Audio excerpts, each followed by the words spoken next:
Biden and the Democrats say that gerrymandering is a tool of racism and voter suppression. That is, unless they're doing it.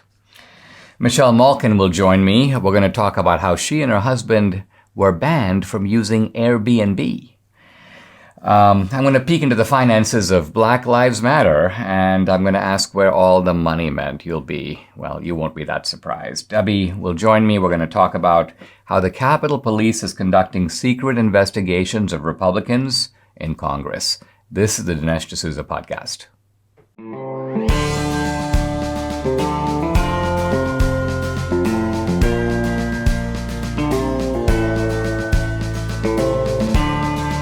America needs this voice.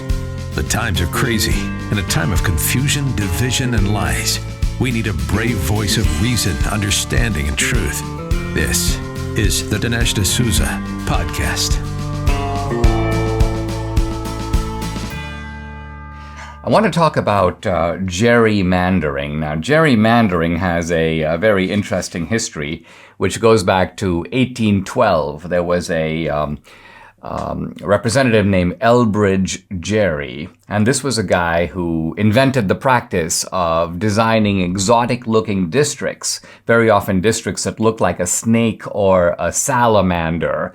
And because this practice became controversial, the Boston Gazette described it using his name and using the idea of the salamander as a gerrymander. Now, this is something that, of course, both parties do in states in which they have the majority. They draw, since congressional districting is kind of a state process, within the state, they draw districts to favor themselves. Now, recently, a court in North Carolina struck down the Republicans' redistricting or gerrymandering plan. And here is Joe Biden, quoting him. Voters should choose their representatives, not the other way around. So here's Biden celebrating the decision and implying that gerrymandering is somehow very undemocratic. The Brennan Center, a liberal organization, has also said, quote, gerrymandering is deeply undemocratic. And of course, we see time after time people on CNN and MSNBC, gerrymandering is an attack on our democracy. Now, when Biden made his statement, he's very careful to focus only on North Carolina. And in fact, to continue quoting Biden, for too long, partisan gerrymandering has allowed politicians to rig the political process and draw districts in their favor. But what Biden failed to mention is that in New York, they're doing exactly the same thing. In New York, it's the Democrats that are doing gerrymandering. Now, New York is losing population. People are moving out of New York. And so New York has been losing a little bit in terms of congressional representation. So what they're doing is, despite the loss of representation, they're trying to draw exotic districts in New York, salamander districts, if I can use that phrase. They're trying, for example, to protect Jerry Nadler using gerrymandering. There's a woman, a Republican named Nicole Maliotakis. I think that's how you say her name. In any event, Maliotakis. In any event, she beat Democrat Max Rose narrowly. And so the Democrats are like, oh, we got to help Max Rose win. And so what they're doing is they've stretched out that district to include a very liberal area called Park Slope in Brooklyn. This is supposed to help the Democrat retake that seat. And so the point here is that when it comes to Republican gerrymandering, the Democrats pull out all the stops. Oh, this is voter suppression. They're trying to draw districts to reduce the representation of minority voters, and so on. But as I say, these crazy districts are drawn by Democrats, and they're drawing it not just in New York, but also in Illinois. Now, Republicans, by and large, are not as crafty as Democrats in the way they go about this. And Trump has been outspoken about this. In fact, he says, again, being kind of harsh on Mitch McConnell, he goes, while the Democrats are redistricting to their heart's content, he goes, quote, the old broken down crow, Mitch McConnell, yikes, sits back and does nothing. So the idea here is the Republicans are the party of lassitude. They are not as energetic and creative as the Democrats in doing the redistricting. Now, on a happier front, the U.S. Supreme Court has blocked a lower court order that tried to prevent Republican gerrymandering in Alabama. The Republicans had redrawn the Alabama districts, and in order to maximize Republican chances in Alabama. And a liberal court in Alabama goes, no way, we're striking down this district, went up to the Supreme Court, and the Supreme Court ruled 5-4 that no, the Alabama redistricting is fine. Now, interestingly, in that case, Justice Roberts votes with the liberals, so it's 3 liberals plus Roberts against the other 5 conservatives. And the Alabama redistricting plan stands. Look, this shows the messiness of the democratic process. This is not a case, you can draw these districts in very simple mathematical ways. Think of the way, for example, a school district is organized. There are no snake-like school districts. By and large, you look where the school is. You draw a kind of round circle or circumference around the school. That's the school district. You could draw political districts that way too. And in that way, it would apply equally to Republicans and Democrats. But the system we have now allows both parties, as they dominate particular states, to create gerrymandered districts. And as long as they're doing it, I say we should be doing it too. Debbie and I are MyPillow super shoppers, and Mike Lindell, the inventor and CEO of MyPillow, wants you to be a super shopper, and he wants to make it easy for you. Well, how?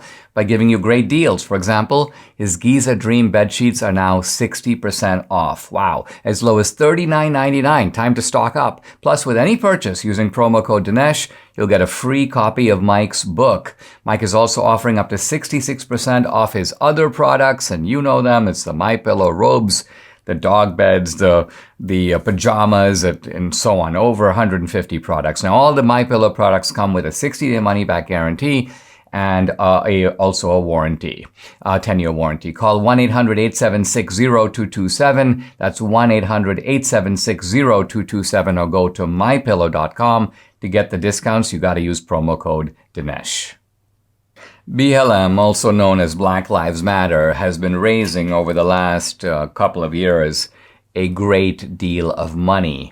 And the question is, where does all that money go? Now, this is not just a question that I'm asking or that conservatives are asking. This is a question that's being asked by a lot of Black families that claim to be victims of police brutality, who thought that the whole point of BLM was to raise money for them. But now they're realizing that no, the whole point of BLM is not that at all. The whole point of BLM is to make money for its organizers. Recently, a local BLM guy contacted the national BLM to see if they could help him out. And it turns out they couldn't help him out because Patricia Colors, one of the nominal leaders of BLM, was doing a corporate co-sponsorship with UGG. UGG is the UGG boots, the California boot company. And she's like, I'm too busy to come to your protest. I'm actually going to be making some videos with UGG to promote the product and demonstrate their solidarity with BLM. Patricia Colors is also busy with making book deals. She has got a production deal with Warner Brothers. The money here we're talking about is big. The BLM group has raised more than $90 million since 2020, and if you look at its finances, you discover that they've given $21 million in grants. They've got $8 million in operating expenses, but you know what? The other $60 million is in their coffers. It's unaccounted for. And some of you know BLM really started with the Ferguson, Missouri riots. And interestingly, in Ferguson itself, you've got the parents of the Ferguson victims, and also 2 women named Lisa Simpson and Samaria Rice. Apparently their sons were also involved in some police violence. They've realized that the money's not going to any of them. And so they issued a statement basically saying, stop capitalizing on the suffering of our family. Quoting them, "We don't want or need you parading in the streets, accumulating donations, platforms, movie deals off the debts of our loved ones, while the families and communities are left clueless and broken. Don't say our loved ones' names, period." So this is pushback, again, significantly coming not from Breitbart or not from, not coming from Tucker Carlson, this is pushback coming from within the black community itself, from people who thought that they were going to be helped out by these efforts. Now, interestingly, people like Colores and her sidekicks, a woman named Garza and Tometi, they say things like, well, they say it's not us, the media's doing it. We can't help what they do. So their point appears to be that the media has created this phenomenon and the money is pouring in. We didn't really ask for it, but we're getting it. And so what are we going to do except spend it? Patricia Colores has been acquiring some rather expensive and Tony real estate, not exactly in the rundown neighborhoods that she claims to speak for. Now, in an interesting expose in New York Magazine of all places, very left-wing rag, but nevertheless, they talk about how this donation process works, and the inside of it is really fascinating. It turns out BLM doesn't get the money directly. They use another organization. Well, initially they used a group that was called Thousand Currents. Thousand Currents would raise the money, and apparently Thousand Currents would keep a chunk of it for themselves, 15%. So you raise $1 million, $150,000 is siphoned off by Thousand Currents. BLM realized, well, that's a rather hefty commission, so they switched to another group which is apparently connected to the Tides Foundation, another left-wing operation, and Tides Foundation goes, well, we're a lot more economical, we only keep 9%. So this is where charity money is often gobbled up by these intermediary organizations that become fat and rich off of the commissions. The other thing that BLM has done, which I find fascinating, is that they've created a network of BLMs. In other words, it's not just one BLM, give money to BLM. No, they have the BLM Global Network Foundation, which is distinct from the BLM Global Network. And that's distinct from BLM Grassroots, and then there's BLM Political Action Committee, and finally there is BLM Support Fund. So the point of all this is to be able to move money from one entity to the other, to give money, to camouflage the total amount of money that's coming into the BLM network. Why? Because each organization acts as if it's autonomous. Each organization says, well, we only got $8 million, we only got $4 million, but when you add it all up, you actually get a giant number. What you're seeing here is how social justice here pays really well. And you see how people who essentially are complete losers, these are people who basically couldn't make a living, in general don't have a job, sometimes they've got spotty records, they've had trouble with the law, but nevertheless they decide, oh, you know what, I think I'll become a professional activist. It's the Obama model. I mean, Obama is a classic example. Mediocre student, complete loser. How he got into the Ivy League is itself a mystery. His transcripts and his papers, they've never been revealed. So these are the kind of people who are really good at one thing. They're good at fomenting public indignation and outrage. They're very sly characters, and they always keep their eye on the money. They always make sure that even if they claim to be doing good, that out of this transaction, they're going to come off pretty well. You know, guys, 2022 has already been a critical year for America, and it's also critical for AMAC. This is the Association of Mature American Citizens, along with its over 2 million members. Now, the Biden administration and Congress are pressing forward with radical overhauls, voter integrity, much more legislation that could hurt our seniors. And the midterm elections this November will be a battle for freedom versus socialism. Now, unlike liberal groups, AMAC is America's conservative, action-oriented organization for 50 plus, fighting hard literally every day in Washington and across the nation for our seniors. I'm urging you to choose AMAC now. You'll get all the great membership benefits, including AMAC discounts on hotels, travel, restaurants, and your membership will support your values. Go to amac.us/Dinesh. Again, that's amac.us/Dinesh to become an AMAC member like Debbie and I have. Guys, I'm really happy to welcome to the podcast an old friend of mine, and somebody I admire greatly, Michelle Malkin, a nationally syndicated columnist. And Michelle, thanks for coming on. Delighted to have you. If there's one word I would use to describe you, it is fearless. You have proven to be someone who will take on tough issues, will not back down, it's cost you dearly in some respects. I know that the Young America's Foundation, for example, you and I were both regular speakers for YAF, and they sort of pulled the rug out from under you, which I think is atrocious. But thanks for coming on, Michelle. Let's talk for a moment, if we can, about how we first met, because you were a student. You were dating a young man who invited me to come speak at Oberlin College. And if I remember you from those days, you were actually very quiet and you were a little reserved. And so to see your career blossom over the years and the boldness with which you speak, I mean, it's just been an amazing and a wonderful thing for me to see. But talk a little bit about what you remember from your side about the time Dinesh first came to speak at Oberlin. Well, I'll never forget it. And I think a lot of the career that I've had, and certainly the boldness with which I've approached my career, is your fault. I was in Oberlin College, Berkeley of the Midwest, in the late 1980s, early 1990s, and you had just come out with your terrific book, Illiberal Education, which highlighted so much of the liberal orthodoxies and excesses, particularly when it came to multiculturalism and separate dorms and all of this nonsense. The ditching of Western civilization requirements, I don't have to tell you, you wrote the book. And my husband, who then was my boyfriend, Jesse, invited you to come and speak, and it was awesome. Finney Chapel, all of the triggering that you did, not only of the students, but many of the faculty who stood up and hounded you.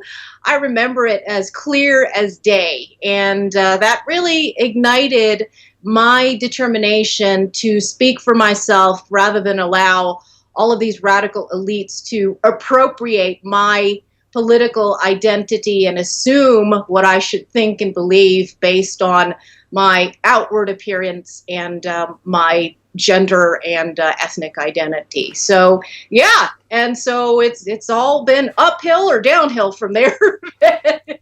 I mean, Michelle, you have been, you've addressed the issues of reparations. You've addressed the issue of immigration, both legal and illegal. You've been called every name in the book, white supremacist. I mean, for the left, I guess these days, they don't even see the irony in calling someone like you a white supremacist and the stupidity of that.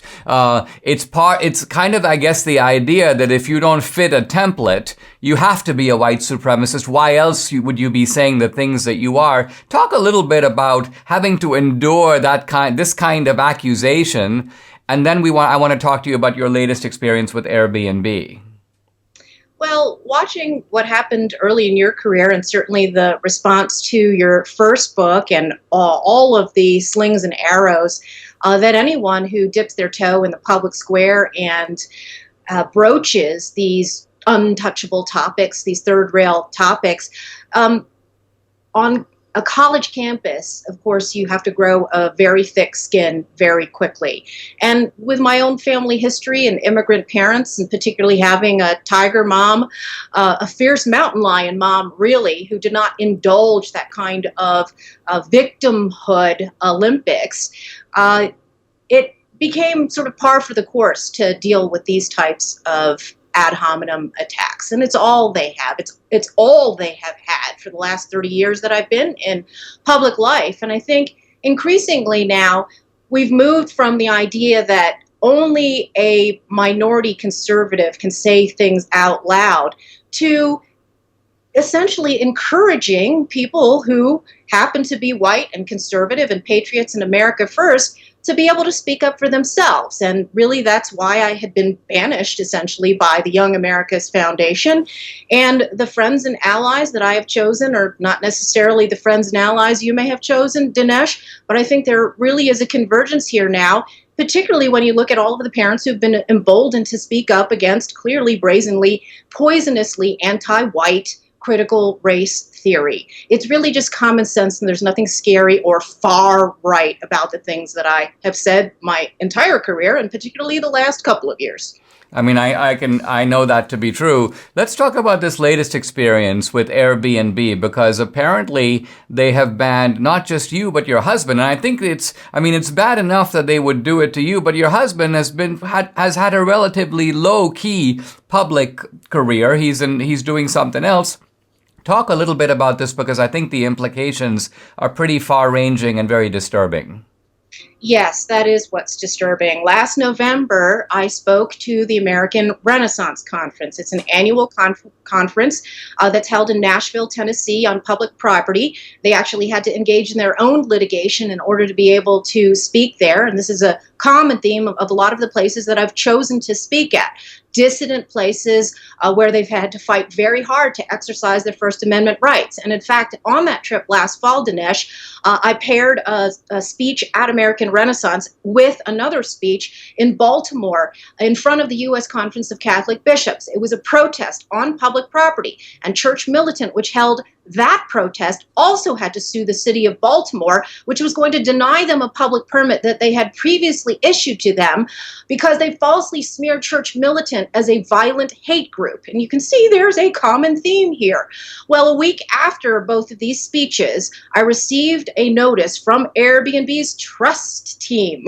And these are the people who really run the world, the trust and safety teams of all of these big tech companies. And it informed me that not only my account was being deleted, but also my husband, specifically because, and people are kind of shocked when they see how brazen and specific they were, because, quote, I'm reading from the email, "It has come to our attention that you were a keynote speaker for the 2021 American Renaissance Conference earlier this month in Tennessee, and that this thus made me one of the people who are, quote, members of or actively associating with known hate groups promoting and participating in, quote, known white nationalist and white supremacist, unquote, activities." These people didn't even bother to get a transcript or video of my actual speech to know what I actually said. And that really wasn't the point, was it? Because in banning my husband, who wasn't there, and as you mentioned, Dinesh has not been in the public eye really since college when it comes to his political activism. He is somebody who's had a long career as an academic and an intellectual. He was punished, and of course, by extension, my entire family or anyone who is associated with me, whether or not they agree with my politics or not. So it's basically guilt by association. And moreover, is it groups like the Southern Poverty Law Center that go around classifying organizations? This is a hate group, that's a hate group, anyone associated with this group, and then that's what sets these levers in motion. I'm assuming Airbnb doesn't maintain its own list. Does it work in consort with the left-wing organizations that demonize people like you and try to drive you out of public life? That's exactly what is happening. It's not a conspiracy theory. It's a conspiracy truth. Airbnb and the SPLC are open about how they've worked together on this. I am not the canary in the cancel culture coal mine on this. It's been happening for the last 5 years. Airbnb unveiled its woke corporate initiative to eliminate so-called bias in its company and among its customers and clients. And they specifically talked about working with left-wing organizations, not just the SPLC, which has issued its hate watch list for as long as we've been doing this, Dinesh. When I came out with my book, Invasion, in 2002, they put me on this hate list. But they're also working with groups like Color of Change, you know them, the Soros-subsidized organization that does these types of hit campaigns for a living professionally, and Al Sharpton's National Action Network. So it's these militant identity groups that are basically saying you can't participate in the public square, you can't have access to a public accommodation, and neither can your family because we don't like who you're talking to, and it doesn't matter what exactly you said. Chilling. I mean, it's chilling, Michelle. And I have to say that this kind of pressure, which is nothing more than an application of the Chinese social credit system, we think of it, we are living in a free society, and there's a sharp distinction between America and some of these tyrannical countries. But isn't it true that these tyrannical practices are being imported into America, and a normal person would be broken by them? It takes an especially strong person to say, I'm going to persist in speaking out and doing what I'm doing, because most people just want to go through the hassle. Yes, that's exactly right. It's incredibly pernicious, and it's really difficult for me to put the human rights problem of Uyghurs in China or Hong Kong dissidents ahead of so many innocent, peaceful, law-abiding America First dissidents who are experiencing the same, if not worse, because we expect more from the beacon of freedom, the land of the free, the home of the brave, America.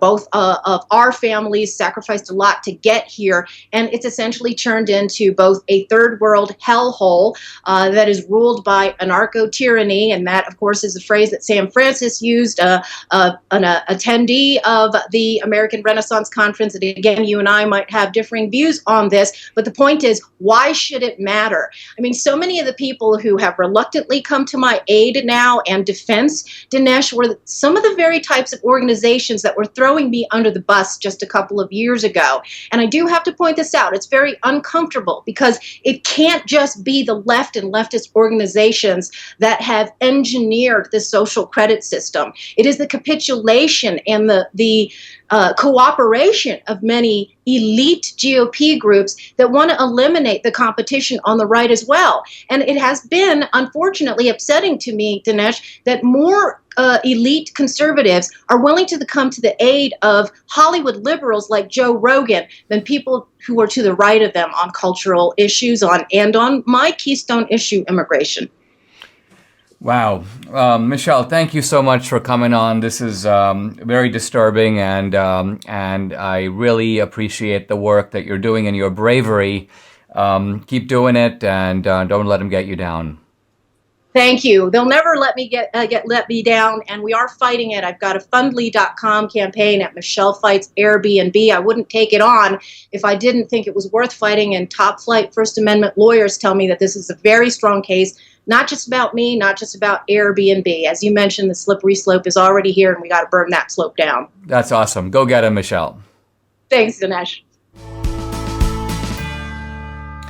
Fruits and vegetables are absolutely critical to having a healthy diet, and we kind of know that, but most of us, and this includes me, probably includes you, don't eat the kind of recommended or required servings of fruits and vegetables. Well, fortunately, there's a better way to do this. It's called Balance of Nature, and we love it. Debbie and I are both into this now. Here are the veggies, 3 capsules. Here are the fruits, 3 capsules. We take them every day.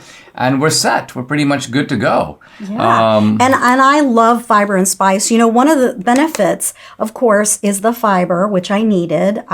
Too much information, I know, but it's really, really good with that. But what it also does is, I have acid reflux, and the viewers probably and listeners probably think, oh my goodness, your wife has every ailment known to man. Well, I kind of do, but I am getting up in age, so it's expected, I guess. But this really helps me. And I notice that when I don't take it, I do get that acid reflux, that heartburn. But when I take it, I don't. So yeah. I'm convinced. And if you order today, our customers, our listeners will get an extra 35% off from Balance of Nature. And, use discount code America to get the discount. 35%, so yeah. Call 800-246-8751, that number, 800-246-8751, or go to balanceofnature.com and use discount code America. I'm here with Debbie, my better half. We want to talk a little bit about something that affects a friend of ours, someone who's been on the podcast, Congressman Troy Nehls, Fort Bend County, Texas. And he was on all over Twitter yesterday reporting something quite disturbing. Well, he's District 22 congressman. It's not just Fort Bend County. It's other Brazoria County. I think it encompasses other counties, not just Fort Bend. Gotcha. He was the Fort Bend sheriff just Fort Bend, but he's a congressman for more than just Fort Bend. So he reports, Troy does, that the Capitol Police Intelligence Division investigated his office illegally, and one of his staffers caught him in the act. Evidently, what happened is, this was November 20th, 2021, they entered his office without his knowledge, photographed all kinds of legislative diagrams and materials that were in the office. And Troy Nels goes, this is all protected under the Constitution, Article 1, Section 6. And he goes, 2 days later, 3 intelligence officers, apparently disguised as construction workers, show up and they try to get into the office when the office is in recess. So a staff member comes up and goes, what are you doing? And they begin to question him about the contents of a photograph that they had evidently taken before. Now, Troy Nels goes, Capitol Police has never informed me or my staff about the reasons for this investigation. And he goes, and this is, I think, the bottom line, maybe it's because I've been a vocal critic of Speaker Pelosi, the January 6th committee, and the Capitol Police. Now, the Capitol Police put out a statement. Do you want to talk about that? Right. So I don't know how you say his name, Chief Tom Manger. Anyway, he basically says no case investigation was ever initiated or conducted into the representative or his staff. So he's denying the allegations. He acts like the office was just left open and unsecured. So he goes, it's our job to look after these offices. And he said our only mission was to, quote, secure the office. But I think there are several anomalous elements here. First of all, if you're securing the office, okay, lock the door. Why would they be taking photos of all the legislative materials in the office? So that's the first thing that caught my eye. Yeah. What do you think? Yeah, well, that's Troy's complaint is exactly that. Like, what were you doing in there taking photos? And then he also talked about some of them being dressed as construction workers. Right. Well, so that's the second point. So and so he's like, why would they have to do that if they were doing something that was like legitimate and legal? Well, it's almost like they're pretending like they're repairing the office, so that anyone passing by wouldn't worry. But that in and of itself looks suspicious. If you're going to go in there and you're going to do a legitimate whatever search, which they really had no right to do. Then go dressed as Capitol Police. Don't pretend you're somebody else. That's... Honey, here's our friend Louis Gohmert. This is congressman from Tyler, Texas. And Louis makes reference to what happened to Troy Nels. But he says this. In January, my staff received a letter from a Christian missionary, which was already opened and stamped DOJ mailroom. And he says, and also X-rayed on the stamp. And so obviously what he's getting at is that the DOJ is intercepting mail intended for a congressman and evidently reading it. And then he goes on to say, the Supreme Court has made it clear that the Department of Justice cannot use even a search warrant to search a representative's mail and office. So what Gohmert is saying is that this is a complete violation of separation of powers. And I think this is a broader phenomenon we're dealing with here. Here's an article in Politico. Now, this article came out a little while ago, but here's the title. Capitol Police examines backgrounds, social media feeds of some who meet with lawmakers. So this is after January 6th. Right. So a constituent has no right now to talk to their representative without some kind of... They start checking you out. That's even though you have no criminal record. That's very troubling. Very troubling that we're going through this. You are now vulnerable to a background check. Possibly, does this guy have a criminal record? Is he on is he on probation? Yeah. And all of this is sanctioned. Now, what I'm happy to say is that the Inspector General for the Capitol Police is evidently investigating. Good. And that's necessary. Good. They should. Now I have to say with Troy was there. He, in fact, has a photo. I wish I could show that photo, but he has a photo of himself with the, during the whole raid or whatever you want to call it. And the police officer that shot Ashley Babbitt was actually mishandling his weapon. And Troy was like, it was pointed straight at me. And so Troy has been very vocal about this police officer, saying that he did not use the rules of engagement when it comes to, shooting an intruder or someone that is threatening your life.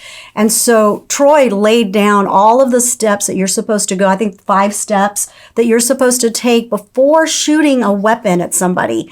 And so he's been very vocal about this. And he's worried that is what is basically getting him, And he has a lot of at. credibility, right? He was the constable, he was the sheriff. So here's a guy who knows the rules of engagement. Yep. And I think he's become a thorn in the side of the January 6th people and Pelosi. And so this could be, let's check this guy out. I remember, he was going to serve on the committee and then he pulled out. So that too is probably sending Nancy Pelosi a bit of a red flag and saying, no, we got to check this guy out because he could be dangerous. Ooh. Now, I saw this morning, Troy put out a statement where he basically said, look, if there's some investigation going on, and if these so-called, construction worker undercover cops wanted to ask my staffer about this picture that they took earlier, he's like, release the picture. Let's see the photo you took that you were asking about, and let's examine whether this is part of a valid investigation. I think the implication is it's clearly not. These are people snooping around trying to get information on Troy, maybe supplied to Pelosi. Let's remember the Capitol Police are basically goons at the behest of Pelosi. They're almost like her private militia at this point. Again, if the Republicans take the Congress, it seems to me, retaliation, and by retaliation here, I just mean investigation and expose of wrongdoing and punishment of wrongdoing is an absolute imperative. If Republicans do not do this, Democrats will conclude these guys are weak. We can keep doing this kind of stuff. We'll never be held accountable. And their behavior is that very fitting of a third world country. Very true. Aches and pains, well, who likes them? Nobody does. But they come to us eventually, either from the wear and tear of time or you have an injury. But there's a great solution to this, and it's a drug-free solution. It's called Relief Factor. And people who get Relief Factor, they order more, they keep getting it. Why? Because it works. Because it works. And they know that if they stop taking it, the pain's going to come right back. And you can testify to that. Yeah, so I have what I think is called frozen shoulder. It's like bursitis. And for a very long time, probably 2 or 3 years, I wasn't able to lift my arm. I mean, I literally couldn't even do this. So when I started taking Relief Factor, it started to feel really good, and I could lift my arm and had, pretty much full range of motion and everything. When I stopped taking it, the pain came back. I was like, oh, I think they're onto something. So I took it again, and as you can see. And now I see you. I mean, you're in the gym, you're doing weights, it works. So it totally works. Look, you can try it for yourself. You'll see. Order the 3-week quick start. It's an amazing discounted price of just $19.95. Go to relieffactor.com or call 833-690-7246 to find out more about this offer. That number again, 833-690-7246, or go to relieffactor.com. Feel the difference. The movement of Latinos and Hispanics toward the Republican Party is being led by women. There's very interesting article here in Politico, and it talks about how Hispanic women are now party chairs in the state's 4 southernmost border counties. This is all territory that you know extremely well, spanning a distance from Brownsville to Laredo, places where Trump made big inroads. A half dozen of them are running for the state's 4 House districts that border Mexico, including Monica de la Cruz, who I'm going to bring onto this podcast. She's the GOP frontrunner in one of the most competitive seats in the Rio Grande Valley. Now, here is an interesting quote, honey, I want you to sort of sound off on. This is Claudia Alcazar, chairwoman of the Starr County Republican Party. And here's what she says.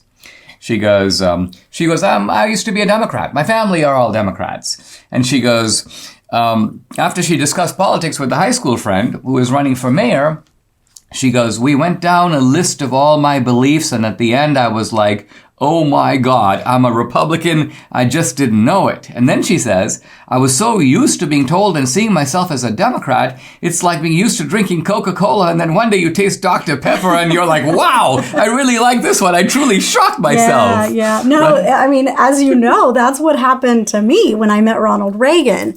And he said that, Latinos are Republican. They just don't know it. And I was talking to my mom this morning about my grandma and how straight-laced she was. And she was a Democrat, and she would be horrified if she knew what she was supporting. And, and I told her, I said, well, I don't know if Democrats have really changed their stripes. They're just really good at fooling people into believing something. And of course, they want to remain in power, so they'll tell you just about anything you want to hear. And my grandma really thought that the Democrats were for the poor and that they cared about the poor. But what she didn't really realize is that, yeah, sure, they were for the poor and keeping you poor and poorer. And she didn't realize that. Not to mention the cultural depravity. I think in your grandma's time, you told me that she used to have a picture of Jimmy and Rosalind Carter. Yeah, she had a little plate in the kitchen, Jimmy Carter and Rosalind. Yeah. And I suspect that, of course, Jimmy Carter was pretty straight-laced in his personal life. And in fact, he thought it was, remember the Playboy interview where, confessing lust in his heart was kind of a big thing for him to do.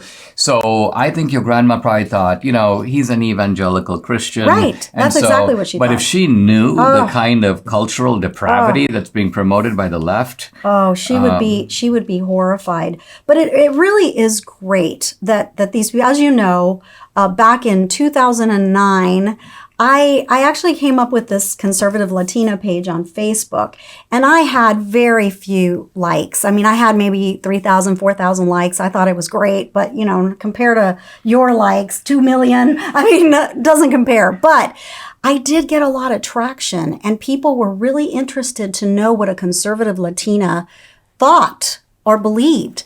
And in fact, there is this one publication called Being Latino, very, very large group on Facebook. I think they had like 2 or 3 million followers. And they attacked my page. And they had all these people attacking me personally and just being super vicious. It really scared me, and I kind of stopped posting. And they did intimidate me quite a bit. But my point is that they don't like other Latinos to know the truth.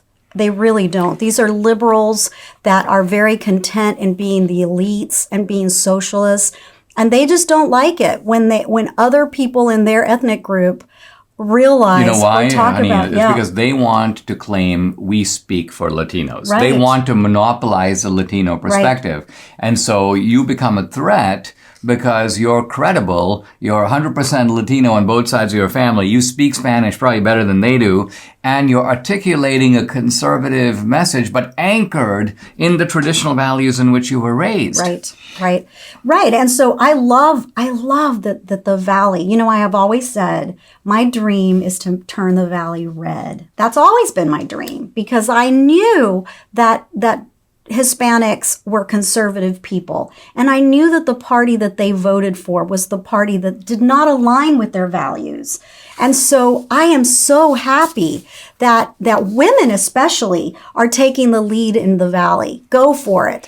Just go for it. Look at some of the issues they talk about. They say, we want border security. We're against abortion. Our family members and neighbors and friends are border patrol agents, or they're in law enforcement. They're being demonized. Yeah. Yes. The Democrats are hostile to the oil and gas industry. The left is forgetting family values and the value of work. Yes. So basically what you have here is that progressive values are inconsistent with what most Latinos believe. And this message, regardless of what that Latino website was trying to do, suppress this truth, it's now out.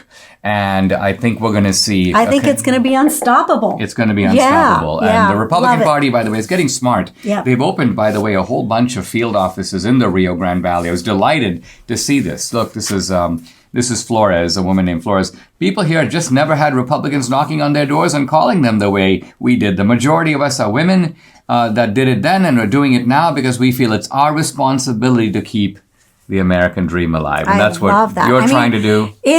I get really emotional because I have seen the way that people are treated down there. And if you would just go down there and take a look for yourself, the valley looks like it did in 1980. I graduated in Harlingen High School in 1984, and the mall that opened up in the valley in 1984 is now closed. It's horrible. We've got to get Republicans down there, and we've got to get Republicans to win these offices so that we can bring the valley to the the future. I'm going to close on a lighter note. A fellow that we know has been running as a Republican for Congress down in Harlingen. He gets about 40% of the vote. Oh. Pretty credible, but he should be getting over 50. And he was like, Dinesh, can you and Debbie come up with a slogan that could maybe help me put myself over the top? And I go, yeah, I have an idea for you. How about this slogan? Bring Harlingen into the 1990s. And so this plays into Debbie's idea. It's so far behind the times that bringing it into the 1990s would represent progress. Ronald Reagan saw it coming 40 years ago. Massive inflation that we haven't seen since then until, well, today. In Reagan's own words, inflation is as violent as a mugger, as frightening as an armed robber, and as deadly as a hitman. Right now, your retirement accounts are under attack thanks to the inflationary policies of this administration. Now, if you haven't yet called Birch Gold, these are the people I trust to help you diversify your 401ks and IRAs into gold, well, then you're missing the boat. Actually, you're treading water without a life vest. Birch Gold has your life vest. Let them help you protect your savings. Let them help you convert an IRA or 401k into a tax-sheltered IRA in gold. With thousands of satisfied customers, an A+ rating with the Better Business Bureau, you can trust Birch Gold to protect your savings. Text Dinesh to 989898 to get a free information kit on gold. Reagan knew the biggest threat to our wealth. Protect yours now. Text Dinesh to 989898 and get your free information kit now. I want to talk about the continuing woes of Facebook, which has now changed its name to Meta. The latest development is that Mark Zuckerberg is now threatening to close down Facebook in all of Europe. What? Well, it's a threat. I don't think it's a very credible threat. I don't think he's actually going to do it. But let's look at what this controversy is all about. Apparently, the Europeans have started passing a raft of privacy laws. And the privacy laws say quite simply that Facebook can process data that it gets from its users or from its customers, but that data has to be processed locally. In other words, it has to be processed in Europe. It cannot be dispatched to the United States or sent all over the world and put into some central supercomputer. And this is basically how Facebook operates. Facebook, in a sense, consolidates all the data, and this is their business. This is why they are such a valuable company. This is how they have been able to demonstrate meteoric rates of growth. Their stock has gone up tremendously in value. They're essentially a data mining and data selling operation. And the Europeans are putting a kind of a wedge or spike into that by saying, look, in order to protect the privacy of Europeans, let's keep the data in Europe. I mean, it's a very modest step, but the Europeans are very emphatic that that has to be the case. And Meta has basically said in a recent statement that they will have to stop Facebook or providing Facebook services in Europe unless these data rules are softened. I think it's a negotiating tactic. Facebook makes a lot of money in Europe. It's very profitable for them. And of course, Europe contributes a pretty big number to Facebook's overall number of users. So I don't think it's realistic that Facebook is going to really pull the rug out. And of course, that means that their threat is not all that credible either. Now, this latest Facebook problem comes on the top of its other woes. A much more significant problem for Facebook is that it stopped growing. Yep. Facebook, which had been growing at a breakneck pace. And of course, the value of Facebook is based on these projected rates of growth. You know, they're at 20 million, the next year they'll be at 40 million, the next year they'll be at 80 million. And suddenly, for the first time in Facebook's 18-year history, its growth numbers are flat. They're basically zero. And Facebook shares in a one-day plunge dropped 22%. Now, of course, Zuckerberg has said, well, that's because of rivals like TikTok. And sure, there are going to be now rivals popping in, providing competition. Younger people are less attracted to Facebook. They prefer these newer platforms and newer apps. And I think this is all good news. We don't need digital monopolies, particularly monopolies that practice vicious forms of censorship. ruthless forms of labeling that are actually a form of mislabeling. So they have fact checkers that are really bogus. They're not real fact checkers. They're left-wing academics that are posing as fact checkers. And so Facebook is a thoroughly corrupt operation from top to bottom. And by and large, any reversal for Facebook, any setback for Facebook is a gain for the rest of us. I want to talk about the diversity racket. And the diversity racket is essentially capitalizing on your race or your gender, your sexual orientation, these kind of accidental features in order to claim advantage, in order to push yourself to the front of the line. But interestingly, the diversity scam sometimes involves white people. And it doesn't just involve white people masquerading as blacks. You've had some of that. Rachel Dolezal comes to mind. But I want to talk about how you can play the diversity game even as a white person, and it is no less corrupt, and it is no less of a racket. There's a young woman named Mackenzie Fierstein, who was admitted to the University of Pennsylvania. Now, the University of Pennsylvania, most people don't know, is an Ivy League school. It sounds kind of like it's a state school, but it is the 8th of the Ivy League schools. UPenn. It's a private school, and a good school. And so here's Mackenzie Fierstein, and at UPenn, she gets in, and she also applies later for a Rhodes Scholarship, and she's selected. She's given the Rhodes.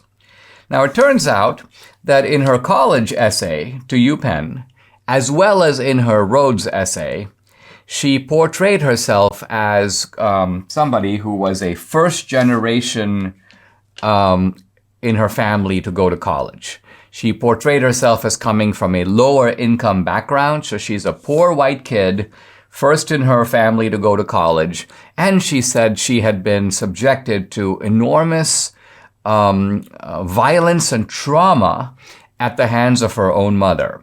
So she gave a rather, I would say, riveting account of being in a hospital bed with a feeding tube in her mouth. She says her blonde hair was caked with dried blood. She said there were braces stabilizing most of her body. She could not smile. One eye was closed. And then she says, quote, "The one who almost killed me, that one is my mother. She broke me." So this is a heart-wrenching account of domestic violence and abuse. And of course, this was intended to wow the admissions committee and the Rhodes Scholarship Committee to say, wow, not only is this kid from a poor family, from first in her family to go to college, but she's been subjected to all this domestic trauma. So you can see here that even though Mackenzie Fierstein is white, she is playing the victim card left and right to the max. And the interesting thing is that very little of this appears to be true. So I don't know how the University of Pennsylvania found this out, but someone must have reported it. Maybe someone from her own community said, look into this. This is a little bit suspicious. And so UPenn conducted some detailed interviews, including with her mother. Well, it turns out that there was apparently a skirmish between Mackenzie and her mom, but her mom says it had nothing to do. Her mom says, I didn't do anything to Mackenzie. Mackenzie claimed that her mom pushed her down the stairs and attacked her, and her mom basically says that there was an accident in which Mackenzie slipped, but she was unharmed, and evidently then UPenn goes to the hospital, and they start asking questions. They go, was this woman's hair caked with blood? Hospital goes, there's no record of that. Did she require a, quote, army of nurses? Apparently not. Did she have braces to stabilize her body? No. So in other words, all these terrible injuries. She apparently at one time claimed that she needed oxygen to be resuscitated because she could not breathe. Turns out she was not given any resuscitation. So it appears exaggeration upon exaggeration, lie upon lie. And she had no broken bones. And so even though she did check into the hospital, looking at the hospital reports, it appears that the reason she checked in was because she was suffering, she says, a kind of a psychological trauma. I was traumatized by this incident with my mom. Now, not to minimize the incident, but I'm simply saying that the riveting factual account, the kind of emotionally eye-catching aspects of the essay appear to have been fabricated. And that's exactly what Penn says. They say essentially that she constructed a narrative. Her mom, it turns out, is not somebody who is broke or bankrupt or on welfare. Her mom is a radiologist. It also turns out her grandfather went to college.